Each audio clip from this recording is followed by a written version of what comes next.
Of course, you represent your country. You are one of those few people.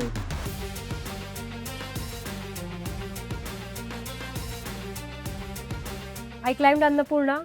I became the first Indian woman to climb. आजपर्यंत फार कमी इंडियन्सनी climb केलंय. मी 2021ला माझा पहिला प्रयत्नामध्ये Annapurna climb केलं.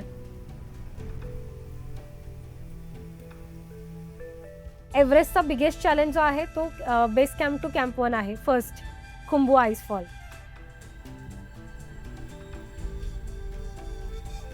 सकाळी आम्ही क्लाइंब करत नाही बिकॉज जसं सनलाईट येते इट स्टार्टेड मेल्टिंग.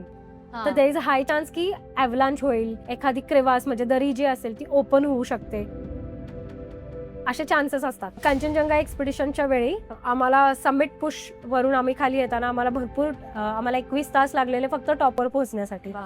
आणि खाली येताना साधारणतः 8 ते 9 तास लागलेले. आणि जेव्हा माझा ऑक्सिजन पूर्ण संपलेला आणि मी ऑलमोस्ट हॅल्युसिनेशनमध्ये गेलेले. सो माझ्यासोबत एक फेलो क्लाइंबर्स होते. ते जेव्हा मागून आले देन आय सेड की माझा ऑक्सिजन संपलेला आहे. आय डोंट थिंक सो मला आता हॅल्युसिनेशन आणि हे चालू झालेलं आहे म्हटलं. So I need your help. तर मी एका ठिकाणी अशी रोप होता, अँकर होता माझा लावलेला आणि मी असे बसलेले. मी म्हटलं थोडं लोक आल्यावर खाली जाता येईल. आणि आय फेल्ट आणि मला झोप पण यायला लागलेली कारण कंटिन्यू आम्ही चालत होतो. बसलो पण नव्हतो वरती जाताना, समिटवर पण बसलो नव्हतो. त्यामुळं तिथं मी असे बसले आणि मला 2 मिनटं झोप लागली. आता हाय अल्टिट्यूडमध्ये असा प्रॉब्लेम आहे की ऑक्सिजन लो असतो. तुम्ही एकदा झोपला की नो चान्स की तुम्ही उठाल. म्हणजे तुमचा ऑक्सिजन संपला आणि तुम्ही झोपला तर मग इट्स व्हेरी डिफिकल्ट. आमच्या सगळ्यांचा थॉट एकच होता की आपण एव्हरेस्ट 10 वेळा करू पण कंचनजंगाची जी रेंज आहे तिथे येलुंग अशी 8000 मीटरची अजूनही शिखरं आहेत.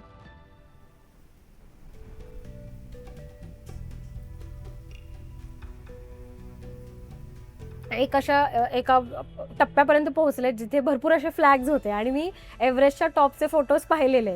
तेव्हा मी आता एकदाच जस्ट टर्न केलं आणि मी माझ्या शेर्पाला विचारलं की हेच आहे का, आणि असे दोन्ही थम्सअप दाखवले. आणि आय डोंट नो, जेव्हा ते फ्लॅग्स पाहिले आणि जेव्हा त्यांनी मला डबल थम्सअप दाखवला आय जस्ट रॅन. मी म्हणजे नाही 5 पावलं मागं आले आणि I just hug him like we reached, आपण पोहोचलेलो आहे.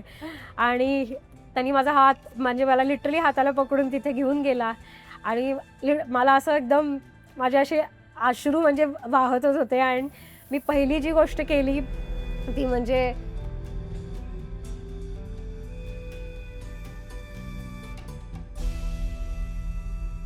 हाय गाईज, टेबल टॉकच्या नवीन एपिसोडमध्ये तुमच्या सर्वांचं खूप खूप स्वागत आहे. सो आज आपल्याकडे अशी व्यक्ती आली आहे जिने 2013मध्ये माउंट एव्हरेस्ट क्लाइंब केला होता आणि तेव्हा ती फक्त 20 वर्षाची होती आणि त्यानंतर खूप माउंटन्स क्लाइंब केले आहेत. सो तिच्या याच जर्नीबद्दल आज आपण जाणून घेऊया, तिचे अनुभव, तिला काय काय एक्सपिरियन्स आले आणि तिची ही इन्स्पायरिंग स्टोरीज जाणून घेऊया.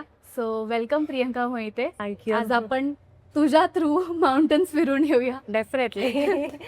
सो मला फर्स्ट हेच ऐकायचं आहे की तुझी ही जर्नी स्टार्ट कुठून झाली?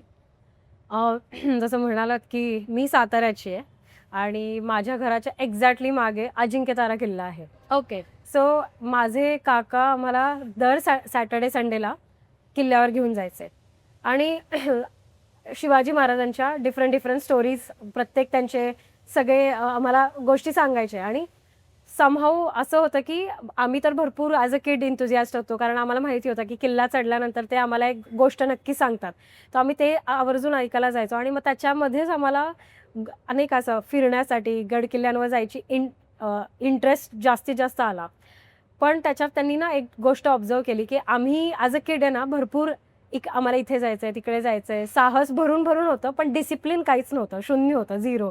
म्हणजे किल्ल्यावर वावरताना म्हणा किंवा जंगलात वावरताना कसं फिरायचं, कसं ते निसर्गाची म्हणजे निसर्गात जाताना निसर्गाला डिस्टर्ब होऊ नये कसं वागायचं, ह्या गोष्टी थोड्या आमच्यामध्ये कमी होत्या.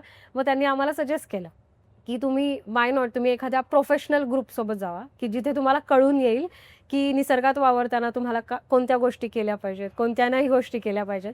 आणि जसं काकांसोबत सुरुवात केली, मग माझ्या कझिनसोबत मी सह्याद्री ट्रेकिंग जॉईन केलं आणि मी न्यू इंग्लिश स्कूलची विद्यार्थिनी, त्यामुळे बागल सरांसोबत आम्ही सह्याद्रीमध्ये भटकायला सुरुवात केली. ऑलमोस्ट सगळे बर्थडेज होते ना ते गडांवरच सेलिब्रेट व्हायला सुरुवात झाली. आणि लहानपणापासून डिस्कवरी चॅनेल आणि नेट जिओ चॅनेल भरपूर पाहायचे, त्यामुळे हिमालय फारच अट्रॅक्ट करायचा की अरे एक दिवशी मलाही जायचं आहे, एक दिवशी, पण माहीत नव्हतं की कसं जायचं आहे. आणि कधीतरी म्हणतात ना की आपल्याला एखादी गोष्ट हवी असेल तर आपल्याला आपल्याला युनिवर्स विल आपल्याला हेल्प करेल. मग आम्हाला सरांथ्रू basic mountaineering course, advanced mountaineering course अशा सगळ्या गोष्टी कळत गेल्या. आणि ॲक्च्युली 2010ला बेसिक माउंटेनिअरिंग कोर्स झाला, तेव्हा मी माझ्या आयुष्यात पहिल्यांदा स्नोफॉल बघितला, माउंटन रेंजेस काय असतात ते बघितलं. आणि मी सी लेवलला राहणारी मुलगी ही पहिल्यांदा 17,016 फुटांवरपर्यंत पोहोचली. सो ही माझ्यासाठी सगळ्यात मोठी अचीवमेंट होती. दुसरी गोष्ट, 2012ला मी ॲडव्हान्स कोर्स केला नेहरू इन्स्टिट्यूट ऑफ माउंटेनिअरिंगमधून.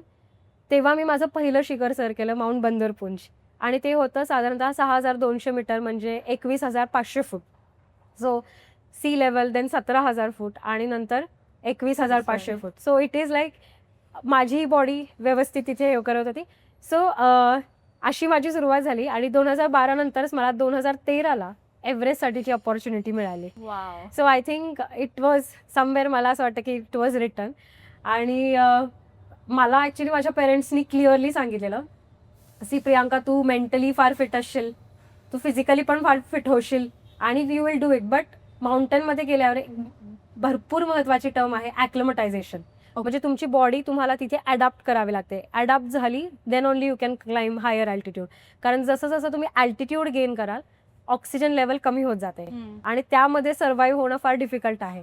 सो माझी जर्नी 2010ला सुरू झाली. 2012ला मी ॲडव्हान्स कोर्स केला आणि 2013ला माझं एव्हरेस्ट सबमिट झालं फर्स्ट अटेम्प्टमध्ये. दॅट्स या. सो आय थिंक कुठेतरी सगळ्याच गोष्टी जुळून आलेल्या आणि आय वॉज रिअली हॅपी की तसं झालं. जेव्हा तू एव्हरेस्ट क्लाइम्ब केला होतास आणि तू सबमिट केला होतास, what was your first feeling? Okay, तर एव्हरेस्ट जेव्हा मी एव्हरेस्ट चढण्यासाठी गेलेले एप्रिल-मे 2013ला, आता त्याला आय थिंक 13 वर्ष झाली, right. So I was just 20 year old. आणि मला प्रायर एक्सपिरियन्स जो होता तो 6,200 मीटर्सपर्यंतचा होता क्लाइम्बचा. आणि सगळं 6,200 मीटरच्या पुढची जी सगळी चढाई होती ती सगळी नवीन चढाई होती टिल 8848, म्हणजे एव्हरेस्टचा टॉप, एव्हरेस्टचा समिट. आणि त्याच्यासाठी म्हणजे एव्हरेस्ट जेव्हा आपण क्लाइम्ब करतो त्याच्या आधी भरपूर प्रिपरेशन पण करावे लागते. सो जेव्हा मी 22 मे 2013ला एव्हरेस्टच्या शिखराकडे चाललेले आणि माझा कंपॅनियन, माझा शेर्पा माझ्यासोबत होता. आणि आम्ही जेव्हा आपण बाल्कनीला, जेव्हा शेवटचे जे पॉईंट्स आहेत, बाल्कनी येते साऊथ कॉल, नंतर बाल्कनी, हिलरी स्टेप आणि साऊथ समिट येतं आणि फायनल समिट येतं. आणि ते जे आहे ते आपण जसं डोंगरांवर जातो, अपहिल असतं, डाऊन हिल असतं. सो मी प्रत्येक अपहिलवर पोहोचायचे आणि मागोवळून माझ्या शेर्पाला विचारायचे की इज दिस द समिट, म्हणजे हे आहे का. आणि तो म्हणायचा वी हॅव टू गो फार, बिकॉज त्या क्लोथ्समध्ये ना तुम्ही बोलू नाही शकत, एक तर आर्टिफिशियल ऑक्सिजन पण असतो. आणि मी फक्त त्याला खुणवायचं हे आहे का, नाही. आणि जेव्हा मी फायनली एका टप्प्यापर्यंत पोहोचले जिथे भरपूर असे फ्लॅग्स होते आणि मी एव्हरेस्टच्या टॉपचे फोटोज पाहिलेले. आणि तेव्हा मी आता एकदाच जस्ट टर्न केलं आणि मी माझ्या शेर्पाला विचारलं की हेच आहे का. आणि असे दोन्ही थम्सअप दाखवले. आणि आय डोंट नो, मी जेव्हा एव्हरेस्टवर चालत होते लास्ट पॅचपासून, साऊथ समिटपासून एव्हरेस्टच्या टॉपपर्यंत, प्रत्येक पावलाला मी मला सेल्फ मोटिवेट करत होते की प्रियांका अजून एक पाऊल, चल थोडंच राहिलं आहे, अजून एक पाऊल. आणि आय डोंट नो, जेव्हा ते फ्लॅग्स पाहिले आणि जेव्हा त्यांनी मला डबल थम्सअप दाखवला, आय जस्ट रॅन. मी म्हणजे नाही 5 पावलं मागं आले आणि I just hugged him, like we reached, आपण पोहोचलेलो आहे. आणि त्यांनी माझा हात, म्हणजे मला लिटरली हाताला पकडून तिथे घेऊन गेला. आणि मला असं एकदम माझे असे अश्रू म्हणजे वाहतच होते. आणि मी पहिली जी गोष्ट केली ती म्हणजे एव्हरेस्टला नेपाळी जी लोक आहेत त्याला सागर माता म्हणतात, म्हणजे गॉडेस, देवी. मी त्याला पहिलं नतमस्तक झाले की थँक्यू सो मच. म्हणजे जरी मला क्लाइम्ब करायचं असेल तरी इट्स यू, तू मला अलाउड केलेलं आहेस तुझ्या एव्हरेस्टच्या टॉपपर्यंत पोहोचण्यासाठी. Thank you so much. कारण ती जी फ्लॅशबॅक सगळी चाललेले माझ्या डोळ्यांमध्ये की येस, किती आपण प्रॅक्टिस केली, आपल्याला पेरेंट्सने किती सपोर्ट केला, स्पॉन्सरशिपसाठी आपण किती कष्ट केले. So it was just going. आणि definitely the most happiest moment म्हणजे माझ्या लाईफमधला होता. आणि जेव्हा मी एव्हरेस्टसाठी प्रिपेअर करत होते ना, तेव्हा मी नेहमी इमॅजिन करायचं की मी एव्हरेस्टच्या टॉपवर पोहोचल्यावर काय करेन. आणि माझं एकच होतं की मी जोरात ओरडून सगळ्यांना सांगितलं ए I am on the top of the world, मी पोहोचलेली आहे. आणि जेव्हा मी टॉपवर पोहोचले तेव्हा माझा शेर्पा सोडून कोणीच नव्हतं. आणि मी म्हटलं चला कोणीतरी खाली दिसेल, बिकॉज 20 वर्ष ओल्ड, तुम्ही काय विचार करू शकता. देन आय रिअलाइज अरे आपण तर ढगांच्या तर पूर्ण वरती आहोत, तर there is no one to listen. So I just enjoyed. Yes मी पोहोचलेली आहे, बिकॉज ते मी नेहमी इमॅजिन करायचं की मी जेव्हा एव्हरेस्टवर पोहोचेन तेव्हा मी काय करेन. So like that is the happiest moment. तिरंगा ऑफकोर्स आपण इंडियाला रिप्रेझेंट करतो, तिरंगा एव्हरेस्टच्या टॉपवर फडकवणं ही माझी एक लाईक फार मोठी इच्छा होती. आणि म्हणतात ना की आपण जगाच्या शिखरावर एकदाच कधीतरी जातो आणि आपल्यात सगळ्यात जवळची वस्तू असेल किंवा आपली व्यक्ती असेल त्यांचा बऱ्याच लोकांनी फोटोज पण घेऊन जातात. सो एव्हरेस्टला सिलेक्शनला जायच्या आधी माझ्याकडे एक डॉबर होती. ओके. हां, her name is Ayushu and she is like 11 years with me. आणि अनफॉर्च्युनेटली शी पास्ड अवे म्हणजे एव्हरेस्टला सिलेक्शनला जायच्या आधी. सो आय वॉज लाईक की मी फार यंग एजमध्ये होते आणि I cried a lot and I was like की नाही होऊ शकणार माझ्याकडनं हे. So I don't think so मी जायला पाहिजे सिलेक्शनला. सो माझे पप्पा त्यांनी मला सांगितलं की you really want to make her feel proud. तुला जर प्राऊड फील करायचं असेल ना तिला, तर तू एक काम कर की तू तिला घेऊन जा, तिचा फोटो घेऊन जा. सो आय प्रॉमिस्ड, तिला मी प्रॉमिस केलं की मी जे पण शिखरं करेन मी ऑफकोर्स आपला तिरंगा तर डेफिनेटली आपण मी करेन, पण तुझा फोटोसुद्धा कॅरी करेन. सो जेव्हा मी तिचा फोटो तिथे हे केला, सो अगेन मी भरपूर इमोशनल झाले आणि ती माझ्यासाठी सगळ्यात अमेझिंग फिलिंग होती. वाव. आणि हे सगळं अर्धा तास फोटोज घेतल्यानंतर, व्ह्यू एन्जॉय केल्यानंतर देन आय रिअलाइज ओहो आपल्याला पेरेंट्सकडं पण जायचं आहे. सो आय वॉज लाईक की yes now it's definitely I should inform खाली बेस कॅम्पला थ्रू वॉकी टॉकी की नाव की पेरेंट्सला कळवा की माझं सबमिट झालेलं आहे.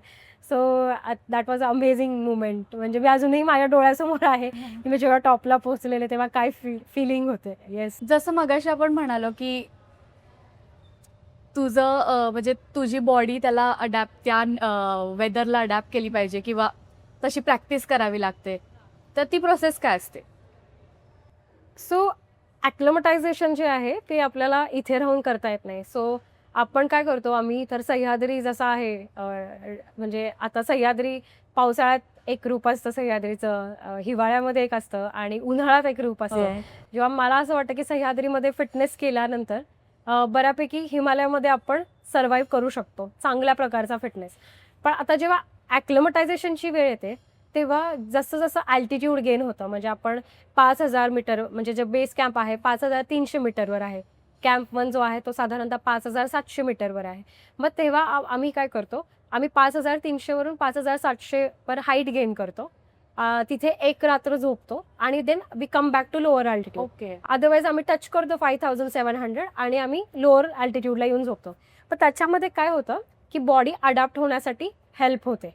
आणि जर समजा मोर सायंटिफिकली जर जायचं असेल तर ज्या रेड ब्लड सेल्स असतात त्या एक्सपांड होतात आणि आपण, कारण रेड ब्लड सेल्स ज्या असतात त्या oxygen through out the body oxygen circulate करतात आणि त्या जास्तीत जास्त एक्सपान्शन व्हायला त्याची सुरुवात होते. So that helps for acclimatization. तर आता ॲक्लमटायझेशन आपण कधीपर्यंत करू शकतो? ॲक्लमटायझेशन आपण तर साधारणतः 7,000 मीटर 7,500 मीटरपर्यंत करू शकतो. 8,000 मीटरपासून डेथ झोन चालू होतो. जेव्हा एव्हरेस्टसाठी मी चढाईसाठी गेलेले, मी ॲक्लमटायझेशन कॅम्प 2 6,200 मीटरपर्यंत गेले. तिथे एक रात्र 2 रात्र I slept and then came back to base camp. आणि पुन्हा बेस कॅम्पपासून कॅम्प 2ला जाऊन मी कॅम्प 3च्या वॉलला म्हणजे 6,500पर्यंत I touched and came back to base camp असं केलं. आता 8,000 मीटर ही जी शिखरं आहे 8,000 मीटरवर डेथ झोन चालू होतो. सो सर्वायवल म्हणजे 30% ऑफ ओव्हरऑल ऑक्सिजन फक्त प्रेझेंट असतो तिथे. आता त्याच्यामध्ये काय होतं, तुमची बॉडी जेव्हा 8,000ला टच होते तुमचं काउंटडाऊन चालू होतं, बिकॉज तिथे रेड ब्लड सेल्स पण बनत नाही. So sales started dying. तर त्याच्यामुळे आम्ही जे आहे ते साऊथ कोल म्हणजे 8,000 मीटरला पोहोचलो, समिटला जातो, टॉपवर जातो, रिटर्न 8,000 मीटरला येतो आणि जास्तीत जास्त डिसेंड करतो. सो 8,000 मीटरवर राहणं even with supplemental oxygen it's very difficult. So त्याच्यामुळे ॲक्लमटायझेशन जर बॉडी जास्तीत जास्त ॲल्टिट्यूडपर्यंत असेल वरती भरपूर इझी होऊन जातं. अदरवाईज हेप आहे, म्हणजे हा अल्टिट्यूड पल्मोनरी इडिमा आहे, सेरिब्रल इडिमा, असे सगळे अल्टिट्यूड सिकनेस होण्याचे जास्तीत जास्त चान्सेस असतात. So acclimatization I feel it's most important in climbing. या ओके. ओके. एव्हरेस्ट चढणं असं खूप कठीण आहे. सो तू कोणत्या डिफिकल्ट गोष्टी फेस केल्यात? ओके. जेव्हा मी एव्हरेस्टसाठी जाणार होते 2013ला, first of all I was very young. मी फार लहान होते तेव्हा, आणि मला प्रायर एक्सपिरियन्स 6200 मीटरचाच होता. त्याच्यानंतरही मी साधारणतः 5800चे 1-2 माउंटन्स क्लाइम्ब केलेले. पण जो मॅक्सिमम हाईट जी मी रीच केलेली ती 6200ची होती. सो मोस्ट चॅलेंजिंग माझ्यासाठी हेच होतं की मी जी हाईट गेन केलेली आहे तो एव्हरेस्टचा कॅम्प 2 पर्यंतच आहे. सो माझी जी जर्नी जी होती 6200च्या वरती, ती सगळी नवीन होती माझ्यासाठी. So that was first challenge. आता एव्हरेस्टला जाण्याच्या आधी एक तर फिजिकल फिटनेस कसा करायचा, न्यूट्रिशन काय घ्यायचं, ह्याच्या बाबतीत पण थोडे चॅलेंजेस होते की मला कोणत्या प्रकारे मला स्वतःला ट्रेन केलं पाहिजे. सो मला बऱ्याच जणांचा महाराष्ट्रामध्ये भरपूर असे क्लाइंबर्स आहेत ज्यांनी विविध एक्सपिडिशन्स केलेल्या आहेत. माउंटेनियर्सचा मला भरपूर सल्ला पण मिळाला आणि त्यांचं म्हणजे मार्गदर्शन मिळालं मला. सो ती एक गोष्ट होती थोडी चॅलेंजिंग आधीसाठी. सेकंड अजून थर्ड म्हणजे मोस्ट इम्पॉर्टंट थिंग होती की स्पॉन्सरशिप. कारण एवढं मोठं शिखर सर करायचं आहे, आणि एकतर सिलेक्शन पण झालेलं आहे एका टीममध्ये एव्हरेस्टला जाण्यासाठी, आणि तो खर्च काही छोटा नव्हता. तर मग त्याच्यासाठी पण थोडंसं डिफिकल्ट होतं. आणि लोकांना समजावणं की why I am climbing mountains. कारण तोपर्यंत हा ॲडव्हेंचर स्पोर्ट्समध्ये आहे. अजूनही लोकं त्याच्याबद्दल जास्त अवेअर नाही आहेत की it's a part of adventure sports. बरेचसे आईस क्लाइम्बिंग टुर्नामेंट्स वगैरे पण होतात, त्याचे वर्ल्ड कप्स वगैरे पण होतात. So it's difficult. आणि आपण जर बघितलं असेल तर रॉक क्लाइम्बिंग जो आहे, इंडोर रॉक क्लाइम्बिंग, तोही ऑलिम्पिकमध्ये आता इन्क्लूड झालेला आहे. Just in the mountain it's not a race. आणि जी कॉम्पिटिशन किंवा रेस नाही आहे मला पहिले यायचं आणि हे करायचं आहे, कारण जी कॉम्पिटिशन आहे ती आपल्यासोबतच आहे. आपल्याच बॉडीला आपल्याला सांगायचं आहे की yes, if you are fine, just go ahead. आपल्यालाच सांगावं लागतं. आपण दुसऱ्यासोबत कधी कम्पिटच नाही करू शकत, because everyone's body is different. Everyone's म्हणजे प्रॅक्टिस लेवल, ॲक्लिमटायझेशन लेवल सगळंच वेगळं आहे.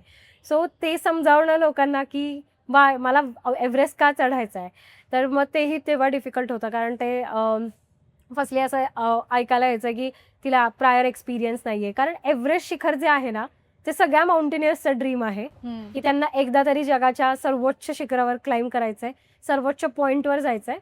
बट भरपूर इयरचा एक्सपिरियन्स घेऊन ते एव्हरेस्टसाठी तयार करतात. आणि माझ्या माउंटेनिअरिंगच्या करिअरच्या सुरुवातीलाच मला एव्हरेस्टची अपॉर्च्युनिटी आलेली. सो माझी जी जर्नी आहे ती एव्हरेस्टपासून चालू झाली. सो ह्या सगळ्या डिफिकल्टीज होत्या. आणि कधी कधी असं पण बोललं जायचं की फर्स्ट ऑफ ऑल ती फार छोटी आहे. सेकंड थिंग, ती शी इज अ गर्ल. हेही मी ऐकलेलं आहे, म्हणजे लिटरली 1-2 स्पॉन्सर्स करून. आणि तिसरं म्हणजे कॉन्फिडन्स नव्हता की आय विल क्लाइम्ब. सो मी असंही ऐकलेलं की म्हणजे मला एक स्पॉन्सरनी स्पॉन्सरशिप दिलेली, आणि ते लाईक की मधून येऊ नकोस, म्हणजे एक्सपिडिशनमधून येऊ नकोस, करूनच ये. सो मी तेव्हा लहान होते तर एवढं लक्षात नाही घ्यायचं. बट डीप डाऊन जर विचार केला तर it's not a good statement. म्हणजे जर आपण कोणाला मोटिवेट करू शकत नाही आणि कोणाला बेस्ट विशेस देऊ शकत नाही, तर इट्स लाईक अ डिमोटिवेट करू नये. सो अशाही गोष्टी मी भरपूर ऐकलेल्या आहेत. पण बरोबर भरपूर असे लोकही होते ज्यांनी भरपूर मोटिवेट केलं. एवढ्या छोट्या वयामध्ये शी इज गोईंग, ती प्रॅक्टिस करते. सो बरेचसे चॅलेंजेस होते. आणि हे तर झाले एव्हरेस्टच्या आधीचे चॅलेंजेस. आणि एव्हरेस्टला जाण्यासाठी तर डेफिनेटली ॲक्लिमटायझेशन हे चॅलेंजेस होते. लँग्वेज, शेर्पांचं कल्चर, डिफरंट कल्चर, फूड असेल, ह्या सगळ्या छोट्या गोष्टी असतात. पण त्या आपल्याला लकीली नेपाळचं आणि आपलं जेवण जे आहे ते सिमिलर आहे. मसालाज आणि हे सगळं बऱ्यापैकी सिमिलर असल्यामुळं एवढा त्रास नाही झाला. आणि लोकही फार छान असल्यामुळं हिंदी असेल, मग मी पण नेपाळी शिकण्याचं थोडंसं एफर्ट्स केलेले. सो दॅट ऑल म्हणजे सो या सगळ्या गोष्टींनंतर, म्हणजे एवढ्या सगळ्या टॅकल्स केल्यानंतर इट वॉज लाईक अमेझिंग. म्हणजे पण हे चॅलेंजेस होते सगळे. फिजिकली जेव्हा माउंट एव्हरेस्ट चढत होतीस तेव्हा काही चॅलेंजेस आले? येस, एकतर ॲक्लिमटायझेशन साठी मी ज्यांच्यासोबत गेलेले, he was a retired colonel, colonel from Indian army, colonel Neeraj Rana. So त्यांनी जे आमच्यासाठी ॲक्लमटायझेशन प्लॅन केलेलं, बिकॉज आमचं एज आणि आमचा एक्सपिरियन्स कन्सिडर करून, जो की एक्सपिरियन्स फारच कमी होता आणि एज पण लहानच होतं, त्यामुळे आम्ही माउंटनमध्ये जाऊन एक्झॉस्ट नाही व्हायला पाहिजे, त्याच्यासाठी त्यांनी एक ॲक्लमटायझेशन रोटेशन आमच्यासाठी प्लॅन केलेली. आणि जेव्हा एक चांगला लीडर भेटतो तेव्हा I just blindly trust and is like yes I will follow you, because मला त्यांनी एकच गोष्ट सांगितली, तुझं जेवढं वय आहे तेवढा माझा माउंटनमध्ये एक्सपिरियन्स आहे. So I was just blindly following him. ॲक्लमटायझेशनसाठी काहीच इश्यू नाही आला. 6200 मीटरपर्यंत. कॅम्प 3 पण इझीपर्यंत झाला. कॅम्प 3 ते कॅम्प 4 पण व्यवस्थित झाला. सो त्यांच्या जेव्हा एक चांगला लीडर भेटतो, if you follow them, I think it was very सरळ, म्हणजे एकदम छान आणि बऱ्यापैकी स्मूथ गेला. दुसरी गोष्ट म्हणजे माझ्यासाठी नवीन असं नव्हतं, पण as a woman if I consider women monthly, if I can say, म्हणजे एकदम की पिरियड्स, या so that was a biggest challenge for me. कारण मला माहिती आहे की जेव्हा बॉडी एक्झॉस्ट होते माउंटनमध्ये, जरी डेट्स ज्या असतील की आपल्याला पिरियड 10 दिवसानंतर येणार असेल, कधी कधी एक्झर्शनमुळे फार आधी पण येतो, सो तो मी फेस केला. आणि कधी कधी continuous bleeding for like 10-12 days. So हे माझ्यासाठी नवीन बापरे. होतं. सो त्याच्यामध्ये विथ दॅट क्रॅम्प आणि विथ दॅट अल्टिट्यूड, म्हणजे आणि टेम्परेचर एकदम थंड वातावरण, म्हणजे लिटरली सकाळी उठल्यावर टेंटला जरी टच केला तरी ते रात्री जर थोडासा स्नो पडलेला असतो, ते एकदम सगळं कोल्ड, ह्या सगळ्या गोष्टींमध्ये. So that was challenging. आणि बट ॲज आय सेड की लीडर व्हेरी इम्पॉर्टंट. सो मी त्यांना सांगायचे की सर मला थोडंसं स्टमक पेन होत आहे, मे बी माझं स्पीड ह्यावी थोडं कमी पडेल, but just maybe adjust. So I think according to that it went well. But तो एक्सपिरियन्स माझ्यासाठी ह्या 8000 मीटरसाठी तर फारच हे होता, चॅलेंजिंग होता. Because first of all exertion होतं, आपल्याला पण माहीत असतं, आपल्याला रेस्ट हवी असते, आणि त्यात मी अल्टिट्यूडला जाते आहे, ऑक्सिजन लेवल कमी आहे, आणि I am just pushing myself extend लेवलमध्ये. So I think that was challenging definitely. तू 20 इयर्सची होतीस तेव्हा, तुझ्याबरोबर किती लोक होते अजून? सो माझी टीम जी होती 9 जणांची होती, आणि सर मिळून 10, अशी आम्ही 10 जणांची टीम होती. सो सगळे तुझ्या सेम एज ग्रुपचे होते की कसं? ॲक्च्युली मी माझ्या टीममध्ये सगळ्यात मोठी होते, आणि जे बाकीचे जे होते ते एक स्कूल टीम होती हिमाचलची. सो त्यातले 7 मेंबर्स होते, आणि माझ्यासोबत अजून एक फिमेल क्लाइंबर होती. सो असे आम्ही जरा 9 जण होते, आणि त्यांच्यातला सगळ्यात यंगेस्ट जो आमच्या टीममध्ये होता तो 16 इयर्सचा होता. वा. So he also submitted. So आमच्या फुल टीममध्ये 10 जणांमध्ये आम्ही 8 जणांनी सबमिट केलेलं, इन्क्लुडिंग सर. आणि माझ्या एक फ्रेंडचा आणि एक टीम मेंबरचं नाही होऊ शकलं, बिकॉज ऑफ द कधी ऑक्सिजन इश्यू आणि ह्या सगळ्या गोष्टींमुळे. But success show was really good. Base camp पासून ते माउंट एव्हरेस्टच्या टॉप पर्यंत तुम्ही कुठे कुठे रेस्ट करता? डेफिनेटली. सो जे एव्हरेस्टचं किंवा 8000 मीटरचे एक्सपिडिशन्स असतात ते ॲक्च्युली 45 days to 60 days चालतात. मेजर ॲज अ सेड की ॲक्लमटायझेशन करणं फार इम्पॉर्टंट असतं, आणि जे रिअल क्लाइंब असतं ते बेस कॅम्प नंतर चालू होतं. सो जेव्हा तुम्ही बेस कॅम्पला पोहोचता, आता एव्हरेस्टच्या बेस कॅम्पला पोहोचण्याच्या आधी पण आपण 10 ते 12 दिवस घेतो ट्रेक करत, लुकलापासून ट्रेक करत मग बेस कॅम्पला पोहोचतो, स्लोली ॲक्लमटाईज करतो, स्लोली अडॅप्ट करतो, आणि it's a good way to practise. पण थोडंसं हेवी बॅकपॅक घेऊन आपण ट्रेक करतो. त्याच्यानंतर जेव्हा बेस कॅम्पला पोहोचतो तेव्हा 4 कॅम्प्स असतात जनरली. कॅम्प 1, कॅम्प 2, 3 आणि 4. 4th जो कॅम्प आहे एव्हरेस्टचा तो 8000 मीटरवर आहे, त्याला साऊथ कोल असं म्हणतात, आणि तो हायेस्ट कोल आहे वर्ल्डमधला. सो सगळे जे कॅम्प्स असतात ते 1000 मीटर किंवा 1200 मीटर्स अशा उंची आणि डिस्टन्सवर लावले जातात. एव्हरेस्टचा बिगेस्ट चॅलेंज जो आहे तो बेस कॅम्प टू कॅम्प 1 आहे. फर्स्ट खुंबू आईस फॉल, जसं नावातच आहे आईस फॉल. सो त्याची जी चढाई आहे ती शक्यतो रात्री करावी लागते, कारण आईस कंडिशन किंवा स्नो कंडिशन जी असते ती चांगली असते, कारण टेम्परेचर मायनसमध्ये असतं, त्यामुळं आईस एकदम काय म्हणतात आपण घट्ट असा असतो, त्यामुळे ती चढाई इझी होऊन जाते. बट नाईटला क्लाइंब करणं हे इट्स व्हेरी डेंजर, कारण एक्स्ट्रीमली कोल्ड असतं. चान्सेस का सकाळी आम्ही क्लाइंब करत नाही, बिकॉज जसं सनलाईट येते इट स्टार्टेड मेल्टिंग, तर there is a high chance की ॲव्हलांच होईल, एखादी क्रेवास म्हणजे दरी जी असेल ती ओपन होऊ शकते, असे चान्सेस असतात. आणि खुंबू आईसफॉलमध्ये असे 2-3 एरियाज आहे, जसं पॉपकॉर्न एरिया आहे, नियर बाय लोला पास आहे, तिथे कंटिन्युअसली ॲव्हलांचेस येतात. सो ते चॅलेंजिंग असल्यामुळं रात्री क्लाइम्ब करावं लागतं. कॅम्प 1 ते कॅम्प 2 फार इझी रूट आहे, 2 hours to 3 hours. Camp 2 to camp 3 with good pace तुम्ही 6 ते 7 तासात पोहोचू शकता. अगेन कॅम्प 3 पासून आर्टिफिशियल ऑक्सिजन जे आहे ते लावलं जातं, कारण कॅम्प 3 जो आहे तो साधारणतः 7,400 मीटरवर आहे. 7,000 ते 7,400 मीटरपर्यंत मध्ये तो असतो आणि 7,400 नंतर साऊथ कोल आणि तिथून लास्टची खरी चढाई म्हणजे टॉपपर्यंत जाण्याची आणि रिटर्न येण्याची, असे 4 कॅम्प्स आहेत त्याच्या. ओके. रिटर्न येताना पण त्याच कॅम्पवर? त्याच कॅम्पवरून. ओके. तर जनरली काय करतात, समिटला जायचं असेल म्हणजे समजा टॉपला जायचं असेल तर आम्ही रात्री निघतो, बिकॉज फक्त टॉपवर पोहोचणं इम्पॉर्टंट नाही आहे, खाली येणं सगळ्यात जास्त इम्पॉर्टंट आहे. त्यामुळे आम्ही रात्री चढाई करतो. अर्ली मॉर्निंग जेव्हा सनराईज होतो, वी ट्राय की आम्ही त्याच टाईमला सकाळी समिटवर असो, टॉपवर असो. आणि मला तर वाटतं सन माझा फेवरेट आहे, कारण इट गिव्ज एनर्जी आणि जेवढी जी एनर्जी आपण स्पेंड केलेली असते आणि आपल्याकडे भरपूर मोटिवेशन असतं की नाही जायचंच आहे, टॉपला जायचंच आहे, पण जेव्हा आपण टॉपला पोहोचतो ना, बिलीव्ह मी ती एनर्जी अशी नाही आता तर खाली जायचं आहे. आणि ते मोस्ट ऑफ द ॲक्सिडेंट्स जे आहेत ना एव्हरेस्टवर, ते खाली उतरतानाच होता. बापरे. सो द टार्गेट इज की सकाळी लवकर पोहोचा आणि मग दिवसभरात सनलाईटमध्ये तुम्ही खाली या. समजा जास्त एनर्जी असेल तर तुम्ही कॅम्प 2 पर्यंत पण येऊ शकता त्याच दिवशी. पण मी फार लहान होते, एनर्जी पण ड्रेन झालेली, तो मी मॅक्सिमम कॅम्प 4लाच पोहोचू शकले. या म्हणजे तू जवळून ऍक्सिडेंट्स बघितलेत का, म्हणजे खाली उतरताना वगैरे? बघितलेलं ॲक्च्युली. ॲव्हलांच एकदा एव्हरेस्टला फेस केलेली. आता प्रॅक्टिकलमध्ये जेव्हा कोर्सला शिकवतात की ॲव्हलांच आल्यानंतर काय केलं पाहिजे आणि अशा सगळ्या गोष्टी असतात आणि माहीत असतं की काय केलं पाहिजे, पण जेव्हा आपण त्या सिच्युएशनमध्ये बसतो ना, तेव्हा काहीच होत नाही, काहीच समजत नाही की काय करायचं असतं. म्हणजे माझा एक फनी इन्सिडन्स होता. मी खुंबू आईसफॉलमधून डिसेंड करत होतो आणि एक लोला तिथे एक पॉपकॉर्न एरिया म्हणून आहे, तिथून कंटिन्यू ॲव्हलांच होते. त्यामुळे आम्ही लिटरली वी रन, आम्ही असं नाही का फास्ट येतो. तर जस्ट थोडा ॲव्हलांच यायला सुरुवात झाला आणि मी माझ्या शेर्पाला म्हणते की करायचं काय कारण इकडे क्रेवास तिकडे क्रेवास, करायचं काय? तो म्हणता खाली बस. So that was one thing.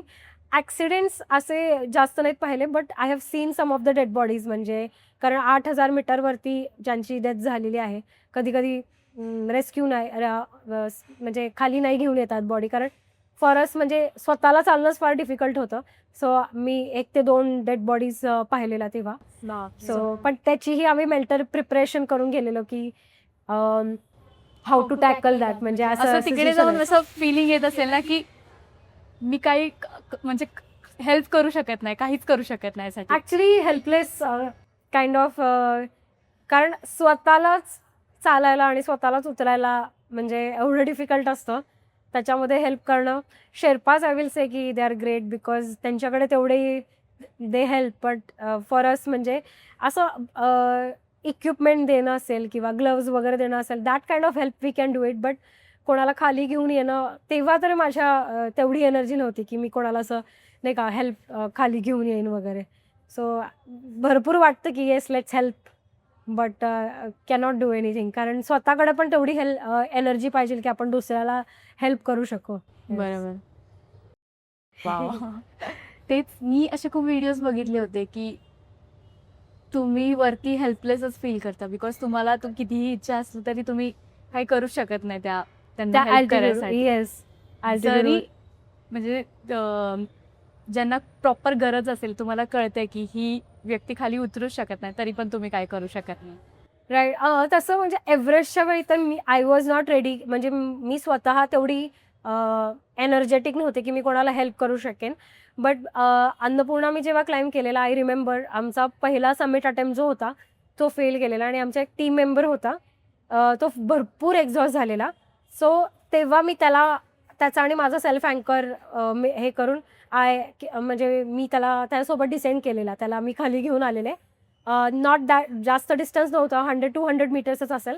But तेव्हा मी भरपूर स्ट्रॉंग पण होते physically, kind of good experience पण होता मला, कारण बरेच वर्ष क्लाइम्बिंग झालेलं. सो तेव्हा हेल्प केलेली आणि मला स्वतःला सुद्धा कोणीतरी हेल्प केलेली ॲक्च्युली. म्हणजे कांचनजंगा एक्सपिडिशनच्या वेळी आम्हाला समिट पुशवरून आम्ही खाली येताना आम्हाला 21 तास लागलेले फक्त टॉपवर पोहोचण्यासाठी. आणि खाली येताना साधारणतः 8 ते 9 तास लागलेले. आणि जेव्हा माझा ऑक्सिजन पूर्ण संपलेला आणि मी ऑलमोस्ट हॅल्युसिनेशनमध्ये गेलेले, सो माझ्यासोबत एक फेलो क्लाइंबर्स होते. ते जेव्हा मागून आले, देन आय सेड की माझा ऑक्सिजन संपलेला आहे, आय डोंट थिंक सो, मला आता हॅल्युसिनेशन आणि हे चालू झालेलं आहे म्हटलं, so I need your help. तर काय झालेलं एक्झॅक्टली? ॲक्च्युली मी भरपूर एक्झॉस्ट झालेले. सो आय टेल कांचनजंगाबद्दल की कांचनजंगा असं माउंटन आहे ना, त्याच्या शेवटच्या कॅम्पपासून समिटला जायला मिनिमम 15 ते 16 तास लागतात. आणि जर रूट वगैरे ओपन झाला नसेल तर तेवढा टाईम लागतो. मी प्रिपेअर केलेलं की मला 16 ते 17 तास चालायचं आहे. म्हणजे मी 7-8 महिने कंटिन्यू प्रॅक्टिस केलेली. सकाळी 4-4:30ला उठायचे, रात्री 10 वाजेपर्यंत मी कंटिन्यू राहायचे की येस मला ॲक्टिव्ह राहायचं आहे. 25,000 to 30,000 स्टेप्स करायचे, वर्कआउट स्प्लिट केलेलं, भरपूर physically fit I was that time. आणि जेव्हा मी शेवटच्या कॅम्पपासून कांचनजंगाची सुरुवात केली आम्ही चढाईसाठी, आम्ही रात्री 8 वाजता चालू केली.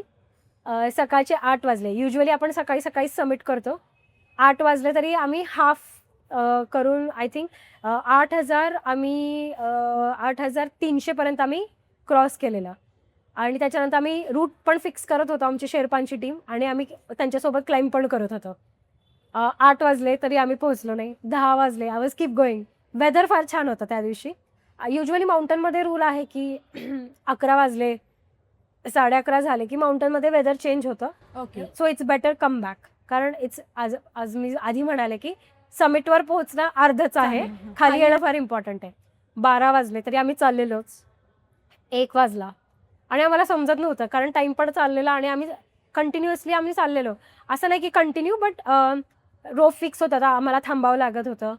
सगळे मेंबर्स जाईपर्यंत एक लाईन आम्ही होतो, एक 20 ते 22 जण होतो. 2 वाजले दुपारचे, स्टील आम्ही कंटिन्यू करतोय. वेदर एकदम सुंदर आहे. म्हणजे एक अशी विंड 1 km/h पण विंड नव्हती, इतकी सुंदर सुंदर वेदर. 3 वाजले. 3 वाजता कोणीतरी म्हणालं, अरे बस अर्धा तास. म्हटलं त्यांचा अर्धा तास म्हणजे आपला 1-2 तास. कारण आपण त्या स्पीडनी जाणार. आणि शेवटचा पॅच जो आहे तो फार डिफिकल्ट आहे. इथे भरपूर रॉक पॅच आहे. ओके. तिथं आम्ही एक डेड बॉडीसुद्धा पाहिली. जेव्हा एक आधी एक्सपिडिशन झालेलं, तर एक फॉरेन क्लाइंबरचा फॉल झालेला. आणि मग तेव्हा मला त्याची फार सिरियसनेस कळाली की म्हटलं, प्रियांका, मी मनातल्या मनात म्हणतोय, प्रियांका तू चढू तर शकतेस, उतरताना you have to be like more energetic. नाहीतर एक जर चुकी झाली ना, इथून तुला कोणी वाचवणार, इथून तुझी बॉडी पण घेऊन जायला. सो दॅट कॉन्स्टंट थॉट माझ्या ह्याच्यात येत होता. त्याच्यानंतर कोणीतरी सांगितलं की जस्ट 15 मिनटं आहे, हा रॉक क्रॉस केला ना की समिट येईल. पण माउंटनमध्ये 15 मिनटं म्हणजे 15 मिनटं नसतात. It can be half an hour. माझ्या स्पीडला कधी कधी 1 तास पण लागू शकतो. फायनली 4:30 PM म्हणजे अराऊंड 21 तासानंतर आम्ही कांचनजंगाच्या शिखरावर, टॉपवर होतो. सुंदर वेदर, विंड अजिबात नाही, आणि म्हणजे समजलंच नाही, असं वाटत होतं सकाळच झाली आहे. आणि तेव्हा रिअलाइज झालं की आपण संध्याकाळ झाली आहे. आणि आम्ही पटापटा फोटोज वगैरे काढले. It is beautiful. व्ह्यू असा अप्रतिम होता. म्हणजे मला असं वाटत होतं की आता शिखरावरच थांबावं थोडा वेळ. पण 4:30 वाजलेले, आम्ही अर्धा तास स्पेंड केला. आणि त्याच्यानंतर आमचं मेन टार्गेट होतं की अंधार व्हायच्या आत, कारण माउंटेनमध्ये अंधार पण लगेच होतो आणि उजेड पण सकाळी लवकर होतो. अंधार व्हायच्या आत आम्हाला तो जो डिफिकल्ट रॉक पॅच जो आहे तो उतरायचा आहे. आम्ही फटाफट सुरुवात केली. सगळे एक्झॉस्ट झालेलो, पण डोक्यात एकच होतं की एक छोटी चुकी and we are done and dusted. आणि उतरायला सुरुवात केली. जेवढापर्यंत ऑक्सिजन होता ना तेवढ्यापर्यंत छान चाललेलं. म्हणजे बोलत येत होते मी. जेव्हा ऑक्सिजनची शेवटची बॉटल थोडा कमी व्हायला लागला, देन आय स्टार्टेड लुझिंग की नाही, आपल्याला व्यवस्थित होत नाहीये. आणि काय असतं की एव्हरेस्टसोबत जो माझा शेर्पा होता ना, तो कंटिन्युअसली माझ्यासोबत असायचा. आता थोडी शिखरं सर झाले ना, तर त्यांना पण माहीत असतं की अरे ही लोक आहेत ना, they can manage their own. ते स्वतःचा सेल्फ अँकर, कारण ते तेवढ्या शुद्धीत असतात, they can do it. Experience येऊन जातो. So they R also confident, आमच्यावर कॉन्फिडंट असतात. माझा जो शेर्पा होता, ही इज लाइक दीदी आप निकलो आगे, मैं किसी को हेल्प वगैरह चाहिए तो. पण मला नव्हतं माहिती की पुढे मलाच मदत लागणार होती. So I started descending. एकदा तर तो असा पण म्हणाला मला की मला यायची इच्छा होत नाही. म्हटलं, हे बघा इथे मज्जा करायची आता वेळ नाही आहे, उतरलं पाहिजे. सो जेव्हा मी भरपूर खाली आले, आय रिमेंबर की मी एका ठिकाणी अशी रोप होता, अँकर होता माझा लावलेला आणि मी असे बसलेले. मी म्हटलं थोडे लोकं आल्यावर खाली जाता येईल आणि आय फेल्ट आणि मला झोप पण यायला लागलेली कारण कंटिन्यू आम्ही चालत होतो. बसलो पण नव्हतो वरती जाताना. समिटवर पण बसलो नव्हतो. त्यामुळं तिथं मी असे बसले आणि मला 2 मिनिटं झोप लागली. आता हाय अल्टिट्यूडमध्ये असा प्रॉब्लेम आहे की ऑक्सिजन लो असतो. तुम्ही एकदा झोपला की नो चान्स की तुम्ही उठाल. म्हणजे तुमचा ऑक्सिजन संपला आणि तुम्ही झोपला तर मग इट्स व्हेरी डिफिकल्ट. झोप लागली आणि लगेच असं वाटलं की मी 2-3 तास झोपले असं वाटलं. क्लिअर स्काय होता आणि माझ्या डोक्यात इमिडिएटली थॉट आला. म्हटलं, आता जर तू नाही उठलीस तर तू एक स्टार बनणार आहेस आणि इथून रस्ता जवळ आहे म्हटलं. So you have to get up. But जेव्हा उठायला सुरुवात केली, आय फेल्ट की नाही आता होत नाही आहे आणि ऑक्सिजनचा आम्ही इन्हेल एक्झेल करतो ना, तर एक प्रकारचा आवाज येतो आणि एक नॉब असतो तिथं कळतं की ऑक्सिजन सप्लाय होतोय की नाही. तो नॉब आहे ना स्लोली हालत होता. मग मला कळालं की आपला ऑक्सिजन झालेला आहे, आपण खाली जायचा प्रयत्न करूया. आणि त्यात प्रॉब्लेम एक झालेला माझ्याकडनं. आम्ही काय करतो जेव्हा समिटवर जातो तेव्हा फोटोज वगैरे इम्पॉर्टंट आहेत काढणं, कारण प्रूफ पण आहे. तर मी माझा फोन आहे ना जॅकेटच्या आतमध्ये ठेवलेला, डाऊन सूटच्या आतमध्ये. आणि मी फोन जेव्हा काढला तेव्हा मी जॅकेटची चेन भरपूर ओपन केलेली आणि forgot to put it back. तेव्हा मी जेव्हा येत होते खाली तेव्हा मी 10 वेळा पडले असेल. तर ते थोडा स्नो आतमध्ये जाऊन तिथे थंडी वाजायला सुरुवात झालेली. आणि आय कॅन सी, म्हणजे असं मी मागं टर्न करून बघितल्यावर I can see 2-3 head torch आहेत ना असे मूव्ह करत येतात. आणि जेव्हा ते जे माझे फेलो क्लाइंबर्स तेव्हा होते, अंधार पडला असेल. पूर्ण अंधार झालेला, रात्रच झालेली. साधारणतः रात्री 10-10:30ची वगैरे वेळ असेल आणि टेंट्स दिसत आहेत कॅम्प 4चे, थोडी लाईट पण दिसते कारण काही क्लाइंबर्स खाली पोहोचलेले. आणि मागून जे शेर्पा आणि आमचे फेलो क्लाइंबर्स फ्रेंड्स येत होते, मी त्यांना म्हटलं तुम्ही डान्स करत काय येतात, बिकॉज जी हेडलाईट होती ती मूव्ह होत होती. आय वॉज लाईक एवढी एनर्जी आहे तुमच्याकडे. देन ही इज लाईक तुझा ऑक्सिजन संपलाय का? म्हटलं बहुतेक. अँड देन जसं त्यांनी मला सांगितलं, कन्फर्मेशन दिली की नाही ऑक्सिजन संपलेला आहे, तेव्हा म्हटलं आय लिटरली सेड हिम की दादा मला आता वाचवा, खाली घेऊन जावा. सो लकीली त्यांचा ऑक्सिजन सिलेंडर फार चांगल्या ह्याच्या कंडिशनमध्ये होत्या. सो ही इज लाईक की माझा जो शेर्पा आहे तो तुला खाली घेऊन येईल. सो ह्युमॅनिटी ही आहे समवेअर. पण कधी हे पण असतं की आपण पण कधी हेल्प करतो. म्हणजे आपण काही मागत नाही की आपल्याला असा फायदा होईल तसा फायदा, आपण जेन्युअनली हेल्प करतो, आपल्याला सुद्धा हेल्प मिळते. So I think that was a thing की मी फार घाबरलेले तेव्हा ॲक्च्युली. आय थॉट की दिस इज लाईक डन, बिकॉज मला थंडी सुरू झालेली कारण तो स्नो माझ्या ड्रेसमध्ये पण गेलेला. 21 तास चाललेलो. आता हार्नेस असतो आणि it's very difficult for washroom. पाणी नाही जरी पिलं तरी वॉशरूम येणारच, जेवण नाही तर. आणि ते सगळं नाही एकदम असं हे झालेलं आणि it was like very difficult. आणि त्यांचा जर शेर्पा तिथे नसता तर आय डोंट थिंक सो मला लवकर हेल्प भेटली असते, मी खाली आले असते.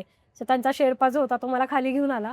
आमच्याकडे बॅकअप जे ऑक्सिजन्स होते त्यांनी हेल्प केली ऑक्सिजन. आणि ड्रेस जेव्हा मी डाऊन सूट काढला, आम्ही फक्त थर्मल लेअर घालतो, पूर्ण थर्मल लेअर ओलं झालेलं माझं. आणि त्या ह्याच्यामध्ये ते वॉर्म होणं फार डिफिकल्ट त्या कंडिशनला. सो 1 तास तरी असं थंडी भरून आलेली मला. पण त्या ऑक्सिजन नंतर मग थोडंसं रिलीफ झालं.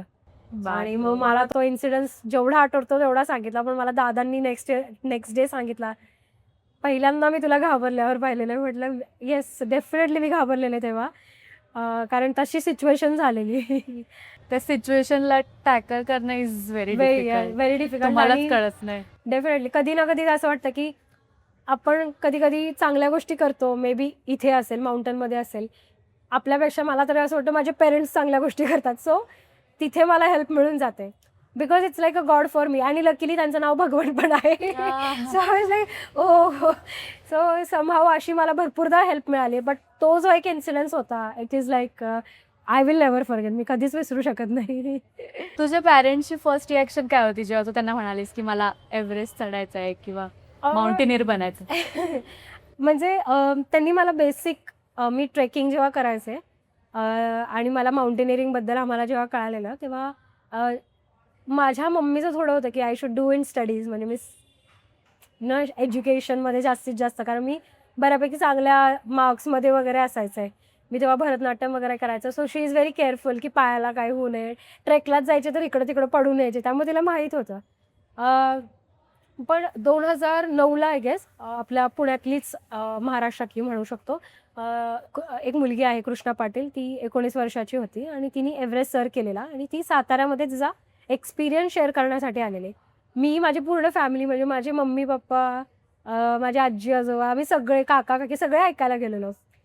दॅट टाईम माझी मम्मी म्हणाली 19 वर्षामध्ये तिने एव्हरेस्ट सर केला. मी माझ्या मुलीला बेसिकसाठी तर पाठवू शकते.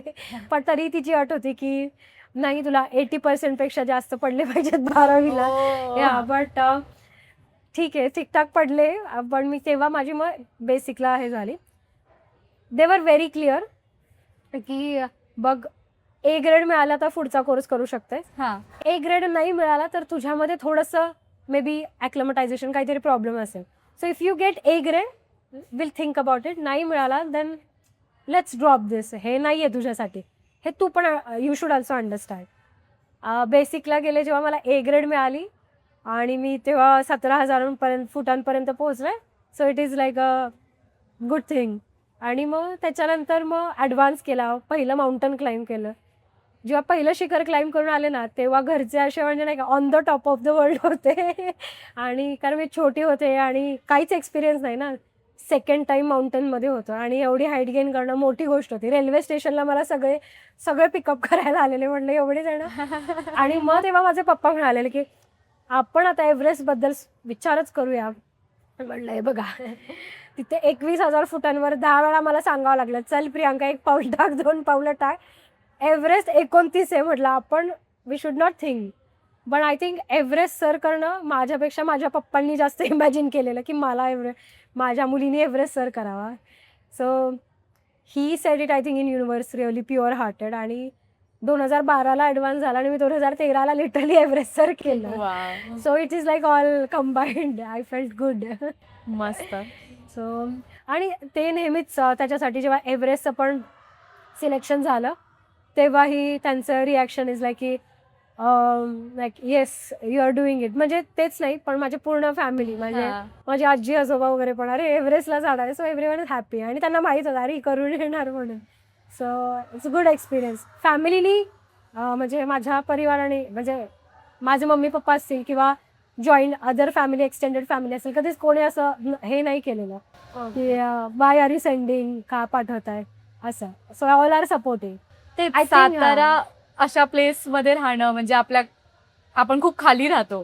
साताऱ्यामध्ये राहणं आणि तिथून एव्हरेस्ट वगैरे it's a very big thing. एक म्हणजे इमॅजिनच नाही होत की मलाही अजून कधी कधी वाटतं की आपल्याला कशा ऑपॉर्च्युनिटीज मिळत गेल्या आपल्याला कसा लोकांचा गायडन्स मिळत गेला.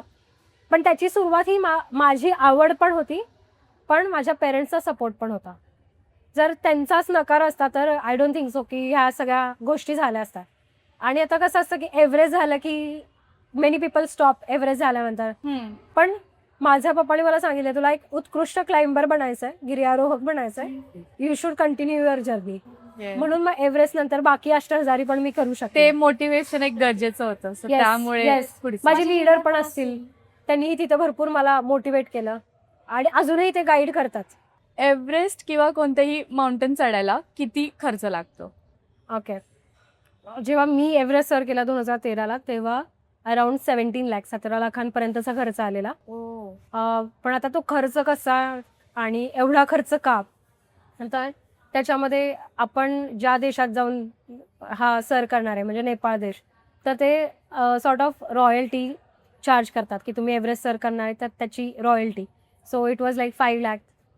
2 महिन्याचं एक्सपेडिशन असतं तर त्याचं 2 महिन्याचं फूडपासून सगळे लॉजिस्टिक्स वेस्ट मॅनेजमेंट असेल लायझन ऑफिसर्स असेल हे सगळे जे फीज वगैरे आहेत त्या ह्याच्यामध्ये कव्हर होतात. ऑक्सिजन्स आर्टिफिशियल ऑक्सिजन जेवढे कमी करू तेवढे थोडेसं अमाऊंट कमी पण होते. पण मिनिमम 4 ते 5 ऑक्सिजन बॉटल्स लागतात. एखादी एक्स्ट्रा इमर्जन्सीसाठी ठेवणं फार गरजेचं असतं. त्याच्यानंतर शेरपास जे आमचे गाईड असतात त्यांची फीज असेल कुक्स असतील हाय अल्टिट्यूड कुक्स असतील त्यांच्यासाठी आणि बेस कॅम्पवर किंवा कॅम्प 1 कॅम्प 2 सगळे टेंट्स किंवा जे इक्विपमेंट्स असतात जे कॉमनली यूज केले जातात त्याची पण सॉर्ट ऑफ जी फीज असते ती सगळ्या क्लाइंबर्सकडनं ते घेतली जाते. सर ह्या सगळ्या गोष्टींसाठी तो खर्च येतो आणि 13 वर्षापूर्वी एवढा होता आणि आता त्याची प्राइस अराउंड 35 to 40 lakhs झालेली आहे. बापरे. सो जी रॉयल्टी आहे ना एव्हरेस्टची तीच एव्हरी इयर म्हणजे जास्तीत जास्त इन्क्रीज होते. तो आता अराउंड आय थिंक $15,000 एवढी आहे. सो त्याच्यामुळे बट बाकीची 8,000 मीटरची शिखरं आहे डिपेंड ऑन डिफिकल्टी लेवल्स 10 ते 12 लाखांचा, कारण सेम 45 days तरी स्पेंड करावे लागतात मिनिमम. त्यांची अमाऊंट जी आहे ती थोडीशी कमी आहे as compare to Everest. But हे झालं नेपाळमधलं 8,000 मीटरचं झालं.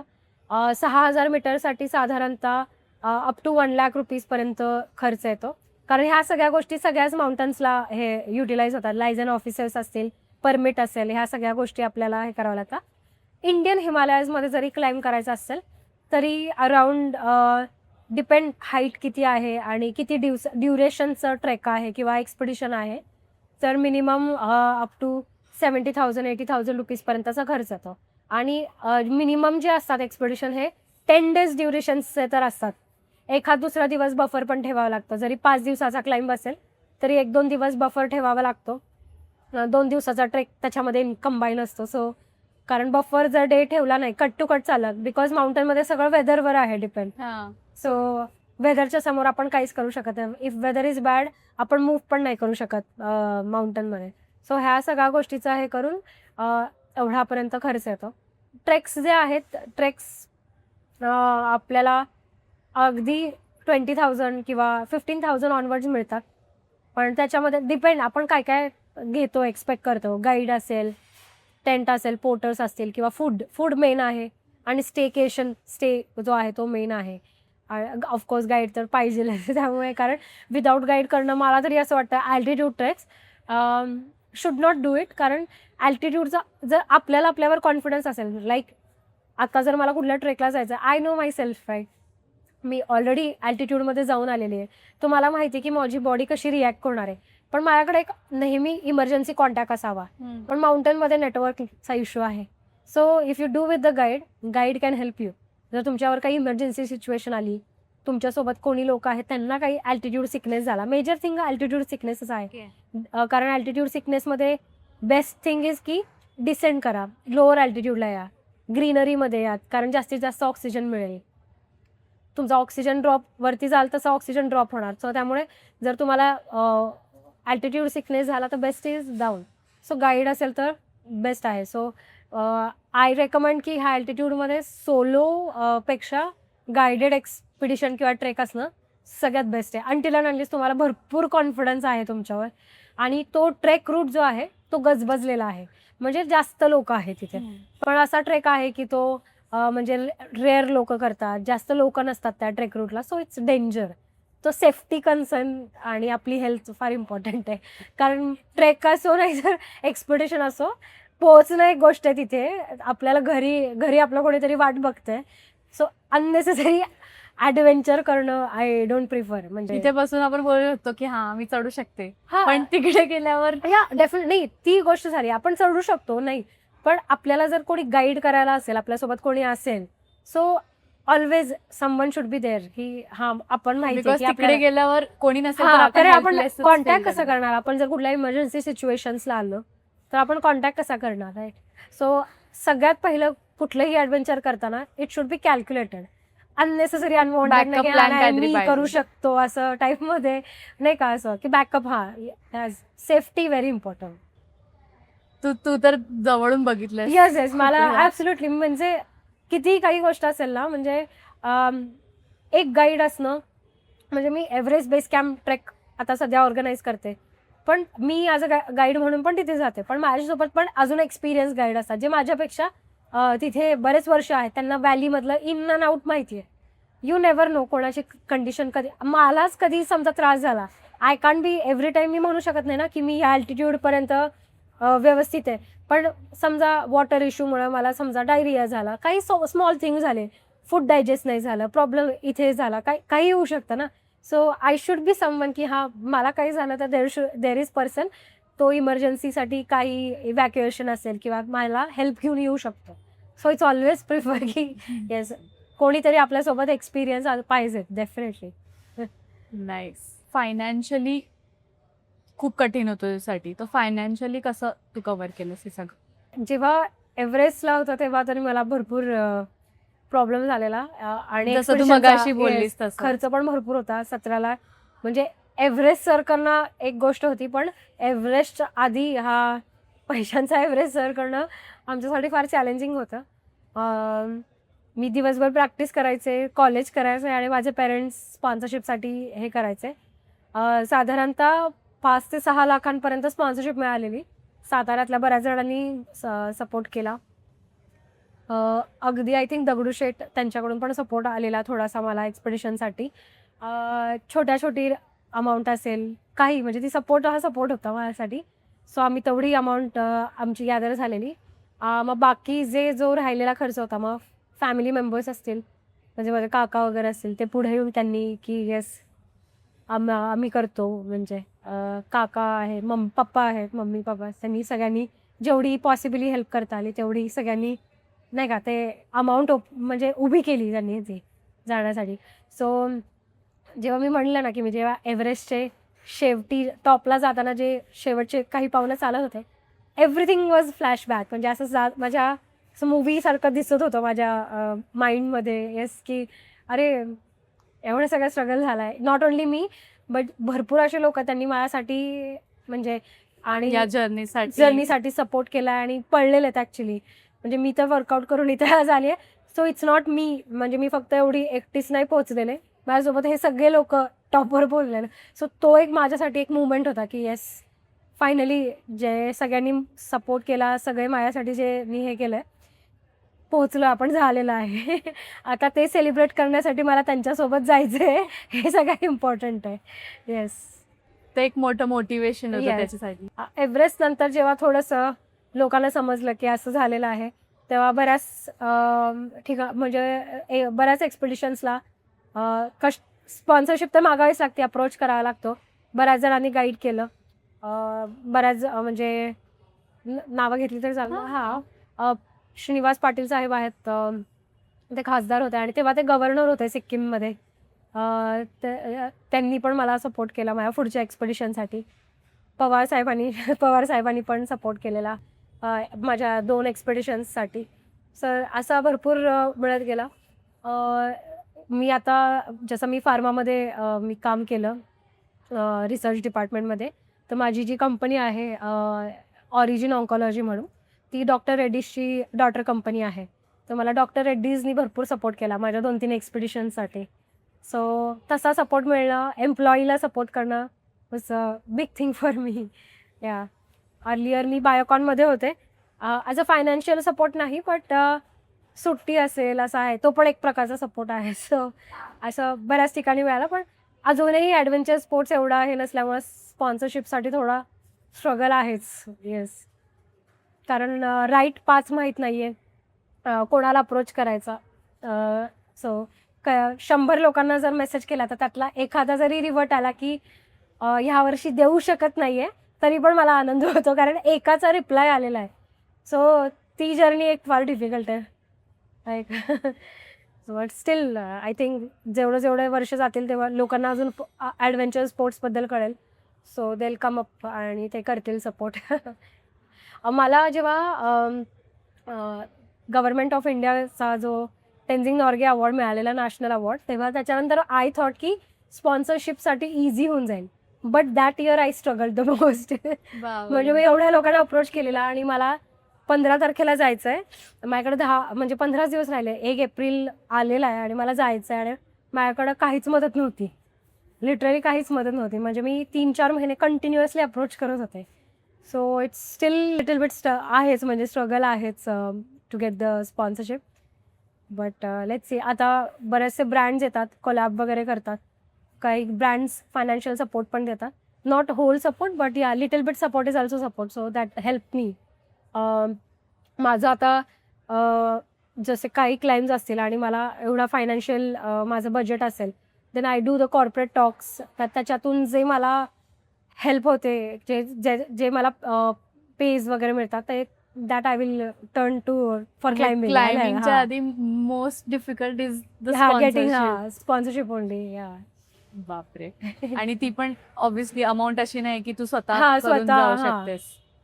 सम part yes I can, because आता वी अर्न ऑल्सो, थोडासा आपल्या ह्याच्यासाठी पण आपण करू शकतो, but not every time. So कधी कधी नाही होत की हा, अशा अभावी पण एक दोनदा माझं एक्सपिडिशन की हा नाही मिळालेलं आहे, सो नाही जाऊ शकत. कारण मग एवढी अमाऊंट कशी काय मॅनेज करणार. थोडीशी अमाऊंट असले तरी you have to pay fully, right. त्यामुळं मग ते डिफिकल्ट होऊन जातं. हा. तू मगाशी म्हणालीस की ऑन्कोलॉजी रिसर्च वगैरे Yeah. पण करतेस. So, Yes.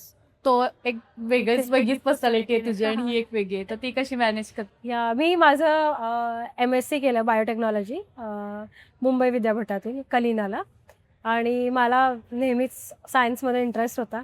मला पहिला जो जॉब लागला तो बँगलोरला सिंजिंग बायोकॉनमध्ये ॲज अ रिसर्च असोसिएट. मग मी तेव्हा मी अँटीबॉडी डिस्कवरीमध्ये काम केलं. आणि मी अशा एका टीममध्ये होते जेव्हा कोविड आलेला, तेव्हा जे अँटीबॉडी कोविड टेस्टिंग किट होतं ते आमच्या कंपनीच्या कोलॅबरेशनमध्ये जे झालेलं अँटीजन टेस्टिंग किट, त्याच्यामध्ये पण मी काम केलं. कारण कोविडच्या टाईममध्ये असं होतं ना की कोविड कसा स्प्रेड होतो आहे अर्ली डेजमध्ये माहीत नव्हतं. सो आम्हालाही बिंग रिसर्चमध्ये असून सुद्धा आम्ही सगळी प्रिकॉशन घ्यायचो. सो आम्ही ठराविक लोकांनी येस केलेला की will come and will work. So तो माझ्यासाठी सगळ्यात छान मुवमेंट होता. नंतर मी जेव्हा दुसऱ्या कंपनीमध्ये जॉईन झाले तेव्हा मी ऑन्कॉलॉजी डिपार्टमेंट म्हणजे कॅन्सर रिसर्च, ती कंपनी फक्त कॅन्सर रिसर्चवर काम करते. So I was a part of a translation biology team. म्हणजे क्लिनिकलला जाण्याच्या आधी जे स्टडीज होतात सेल्स असतील कॅन्सर सेल्स वगैरे ते आम्ही करायचो.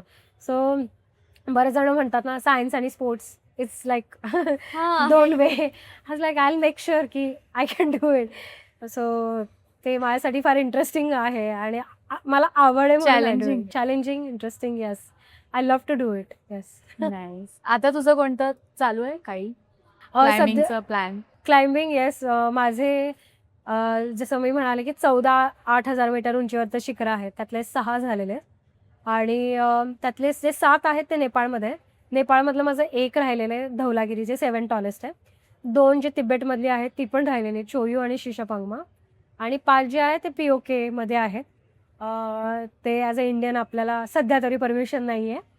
पण मग जे तिबेटमध्ये आहे त्यातलं जर तिबेतनी परमिशन दिली आहे, जर शिशापांगमा आणि चोयू दोन्हीपैकी एक जर ओपन झाला माउंटन यावर्षी, then I have a plan to climb Cho Oyu नाही तर शिशापांगमा आता ह्या कमिंग ऑटममध्ये, सप्टेंबरमध्ये. क्लाइम्बिंगचा असं काय पिरियड असतो का? येस.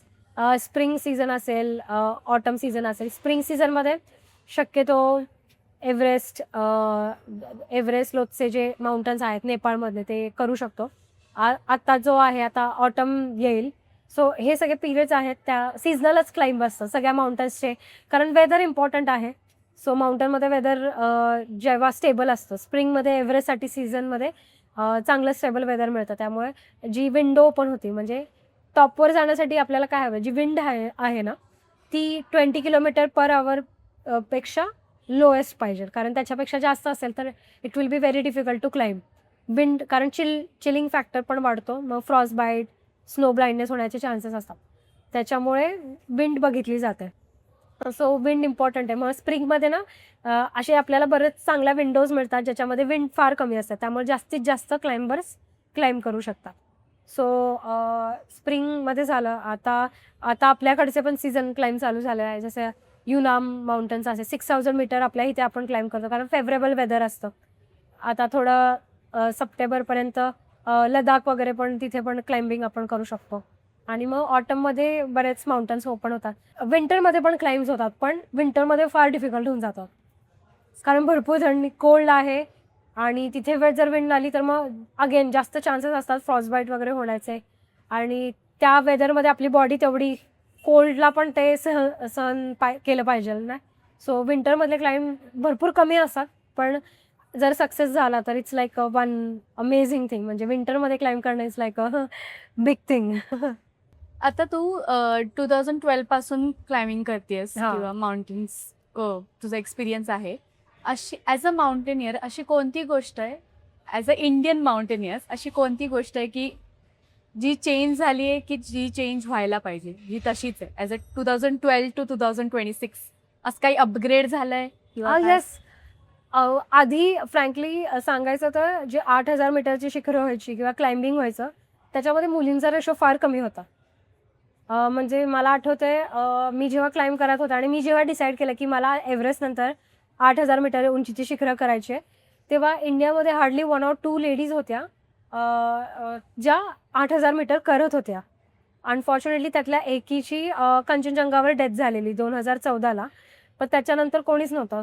सो तेव्हा आणि जर आता बघितलं कोविड नंतर इफ आय से 2019 नंतर भरपूर चेंजेस झालेले आहेत त्याच्यामध्ये. आणि आत्ता तर सध्या तरी मला असं वाटतं सोशल मीडियामुळे तर अजून म्हणजे जास्त जास्त लोकांना समजायला लागलेलं आहे.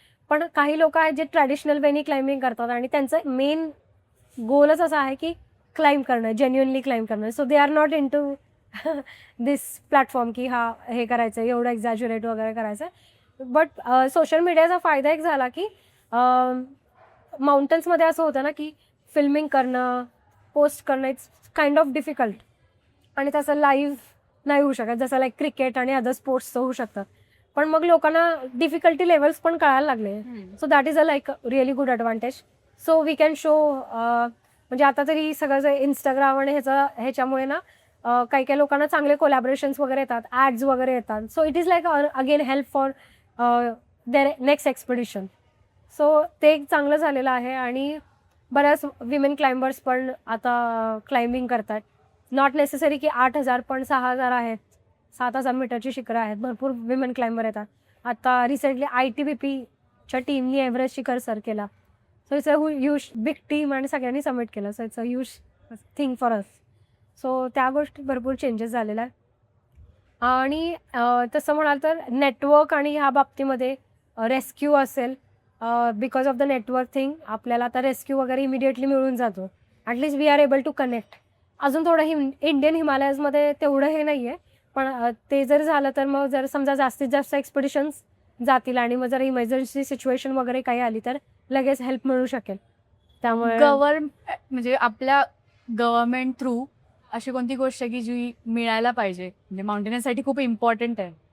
ॲक्च्युली म्हणजे आम्ही भरपूर अप्रोच केलेला की mountaineering adventure sports first of all जे आपल्याकडे भरपूर क्लाइंबर आहेत. ॲक्च्युली पुण्या सिटीमध्ये तर सगळ्यात जास्त एव्हरेस्ट क्लाइंबर्स आहेत. आणि जसं अदर स्पोर्ट्सला स्पोर्ट्स कोटामधून म्हणा त्यांना क्लास 1 ऑफिसर, क्लास 2 ऑफिसर्स अशा पोझिशन्स वगैरे दिल्या जातात. ऑलिम्पिक करणारे आवर स्पोर्ट्स म्हणजे माउंटेनिअरिंग ॲज आय सेड की कॉम्पिटिशन नाही आहे हिमालयामध्ये क्लाइम्ब करताना. सो हे कॉम्पिटिशन नसल्यामुळं we cannot get medals and all but we can get the certificates right. मग ह्याच्यावर कारण हे शिखर सर करणं फार मोठी गोष्ट आहे. And they should include actually adventure sports ह्याच्यामध्ये नॉर्मल ह्याच्यामध्ये. I am not saying I did masters. So मी पण कशासाठी अप्रोच केलेला की since I received Shivchhatrapati award, मला सेंट्रल गव्हर्नमेंटचा Tenzing Norgay national adventure award हा म्हणजे गव्हर्नमेंट ऑफ इंडियाकडून देण्यात जाणारा सर्वोच्च पुरस्कार आहे माउंटेनिअरिंगमध्ये म्हणजे ॲडव्हेंचर फील्डसाठी. It's like Arjun award only. त्यांनी जस्ट 1992मध्ये नेम चेंज केलं आहे. बट हे सगळं करून रेकग्नाइज करून पण जर त्याच्यासारख्या गोष्टी केल्या गेल्या तर अजून माउंटेनियर्स पण येतील थोडासा, किंवा कुठले एक्सपिडिशन्स असतील त्याच्यासाठी थोडा सपोर्ट करणं. जसे काही गव्हर्नमेंट्स आहेत अदर स्टेट गव्हर्नमेंट, ते आपल्या क्लाइंबर्सला समजा एव्हरेस्ट करायचं असेल तर ठराविक 5 ते 6 क्लाइंबर्सला ते नॉट होल सपोर्ट पण little bit support, financial support करतात. बट जर गव्हर्नमेंट करत असेल तर other companies also they will also अरे गव्हर्नमेंट करतात आपण पण थोडं करूया आपलंही म्हणजे नाही का. सो असं काही असतील तर आय थिंक गव्हर्नमेंटनी त्याची घेतली पाहिजे. कारण आता मी फ्रँकली सांगायचं झालं तर बरेच असे गिर्यारोहक आहेत, रेस्क्यू टीम्स आहेत आपल्याकडे, ते सेल्फलेसली काम करतात. हो, आता पावसाळा चालू झाला, आपल्याला आता न्यूज येतील. हो. बरेच असे आहेत की त्यांना रात्री 2 वाजता 3 वाजता कॉल आला की दे आर डुईंग इट. आपल्याकडे बरेच असे छान रॉक क्लाइंबर्स आहेत. कोकणकडासारखे कोकणकडे म्हणजे मुलींनी सुद्धा क्लाइंब केलेला आहे तो एवढा मोठा कोकणकडा. सो ॲडव्हेंचर फील्डला जर थोडी मान्यता अजून दिली तर आपल्याकडे तेवढे पोटेन्शियल आहे की आपले एवढे बेस्ट वर्ल्ड नंबर 1 आपले क्लाइंबर्स होऊ शकतात. सो त्या क्लाइम्बिंगमध्ये, स्पोर्ट्स क्लाइम्बिंगमध्ये थोडंसं लक्ष घातलं पाहिजे किंवा गिर्यारोहक असेल, माउंटेनिअरिंग असेल, 6000 मीटर पिक्स असतील, 7000 असतील, 8000 असतील, अशासाठी सपोर्ट केला पाहिजे. म्हणजे I don't no you will post it or not, पण 2013ला जेव्हा मी एव्हरेस्ट सर केलेला, तेव्हाचे जेव्हा मुख्यमंत्री होते तेव्हा त्यांनी डिक्लेअर केलेलं की जेव्हा माझा एव्हरेस्टचा खर्च आहे, me not even 1 RuPay extra I have asked, तेवढा खर्च त्यांनी मला रिटर्न द्यावा. आणि त्यांनी एका पब्लिक इव्हेंटमध्ये दे सेड इट. पण आम्ही जेव्हा लेटर घ्यायला गेलो की ते तुम्ही जे बोललेलं आहे ते तुम्ही जे लेटर फॉर्ममध्ये दिला then only it will proceed. Obviously ते प्रोसीड नाही झालं. मला लिटरली मंत्रालयाच्या एवढ्या पायऱ्या सगळ्या माहिती झालं, सगळ्यांना बोलून इकडे अप्रोच, बालेवाडीमध्ये अप्रोच, इकडे लेटर द्या, तिकडे लेटर द्या. Then I realise we have achieved, आपण केलेलं आहे, बट मग आपली सेल्फ रिस्पेक्ट आपलं काहीच नाही आहे ना. सो मग हे असं असलं नाही पाहिजे. Then you don't announce rather than.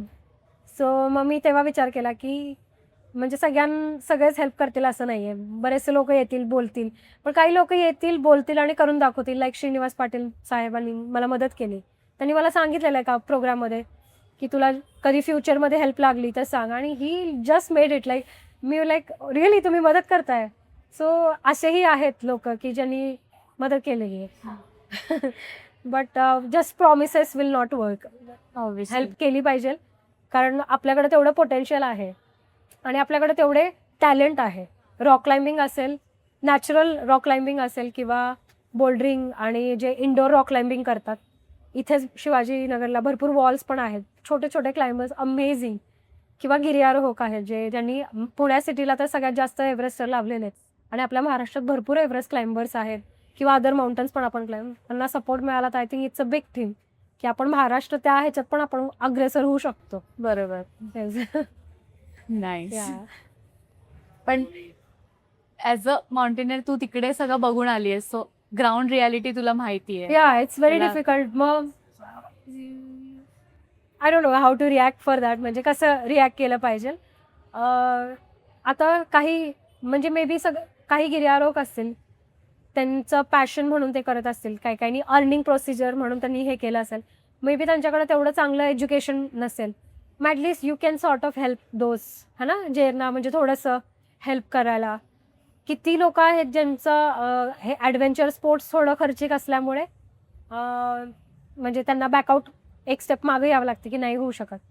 Adventure स्पोर्ट्समध्ये पुढच्या पावलाला माहीत नसतं की काय होणार आहे.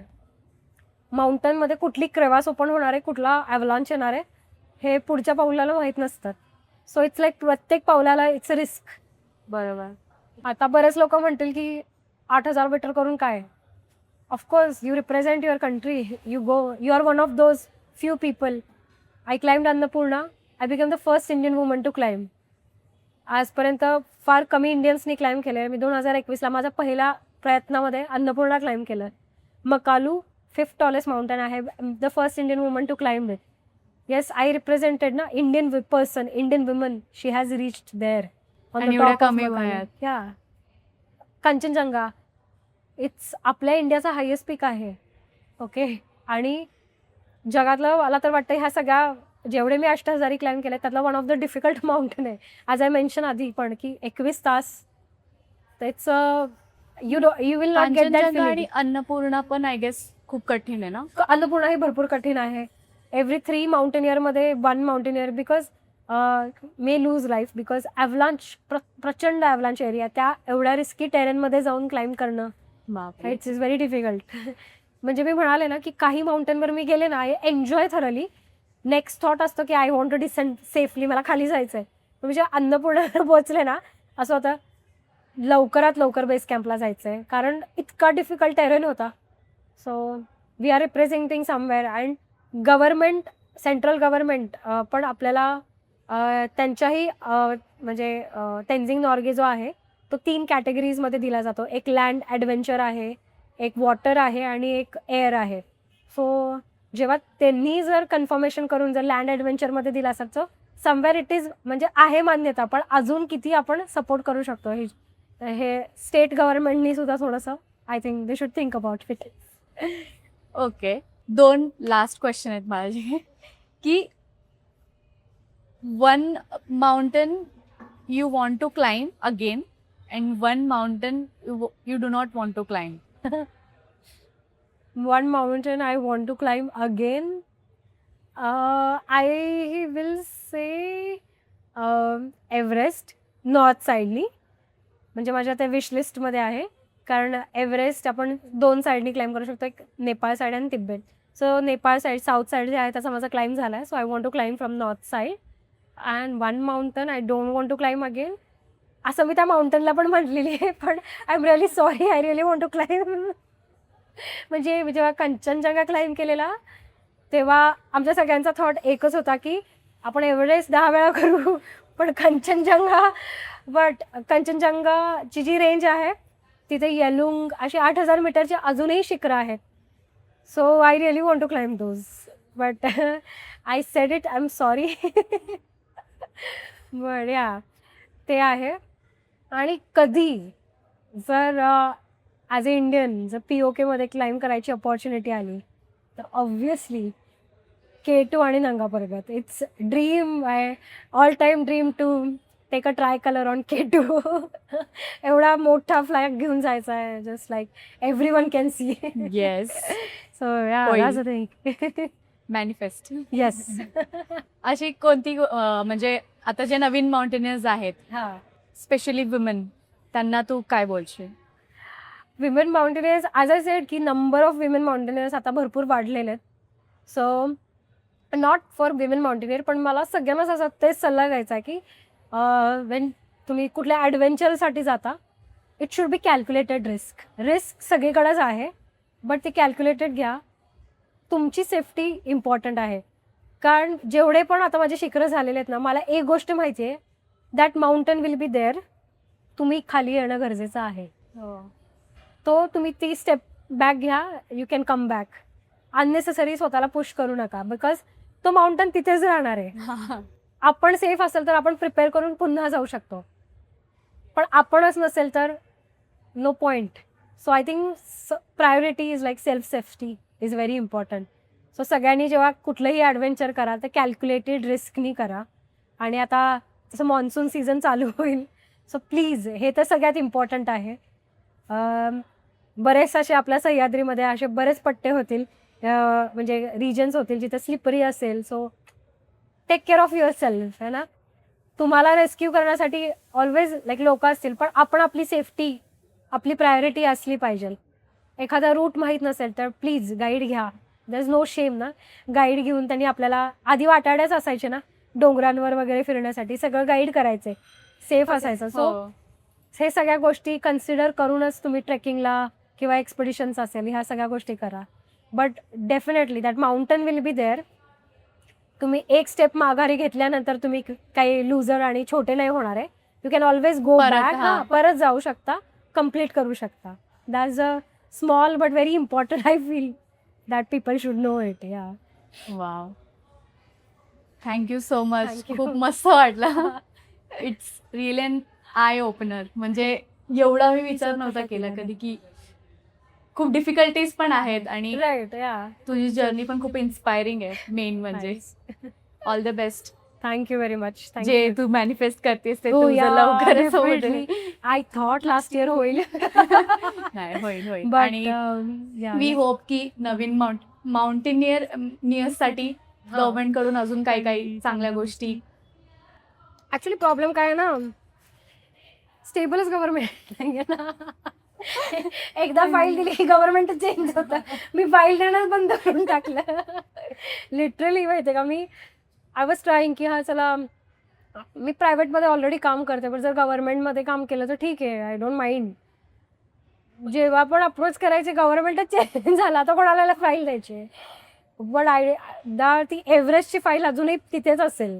एज लाईक ठेवा, आता काय करणार आहे.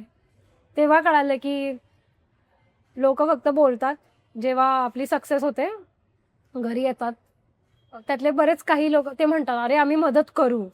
आणि माझाच एकटीचा एक्सपिरियन्स आहे बऱ्याच लोकांचा. ऑन कॅमेरा बोलतात आणि त्यातले फार थोडे आहेत ते करतात मदत, पण अर्धे तर तसेच.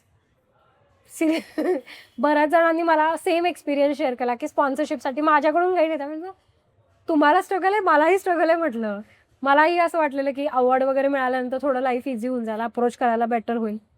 म्हणून like no, it's like more struggle. Yes.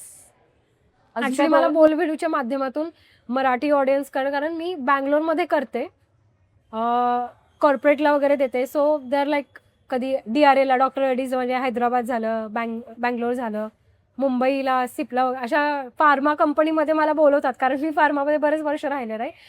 But then Marathi लोकांपर्यंत पण पोहोचणं पोहोचायचं. तेवढं हे आहे. सो तेवढं ते जात नाहीये, म्हणून आले की आपल्याकडे भरपूर जण आहेत ऍक्च्युली है ना.